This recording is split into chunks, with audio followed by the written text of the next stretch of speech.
Friends, ఈరోజు మీ ముందరికి ఒక మంచి సెకండ్ హ్యాండ్ ట్రాక్టర్ తీసుకురావడం జరిగింది. దాని గురించి తెలుసుకునే ముందర మీరు కూడా మీ యొక్క వాహనాలను మన ఛానల్లో కనుక ప్రకటించాలంటే స్క్రీన్ మీద కనిపిస్తున్న నెంబర్కి ఫోటోలు లేదా వీడియోలు సెండ్ చేయగలరు. ఇక వీడియోలో కనిపిస్తున్న ట్రాక్టర్ వచ్చేసి మహేంద్ర 475 యువో బండి. ఇది 2019 సంవత్సరానికి చెందిన బండి. దీని యొక్క హెచ్పి వచ్చేసి 44 హెచ్పి.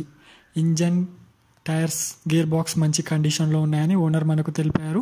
ఇక బండి యొక్క లొకేషన్ వచ్చేసి కరీంనగర్. కొనాలన్న ఆసక్తి ఉంటే ఓనర్ను సంప్రదించండి. ఓనర్ యొక్క నెంబర్ కింద డిస్క్రిప్షన్లో ఇవ్వడం జరిగింది. ఓనర్ దీని ధరను 3,30,000గా చెప్తున్నారు. ఆసక్తి ఉన్నవాళ్ళు సంప్రదించండి. ముందుగా ఎలాంటి అడ్వాన్స్ చెల్లించకండి, మోసపోకండి. మన వీడియో కనుక మీకు నచ్చినట్లయితే లైక్, సబ్స్క్రైబ్ చేయండి.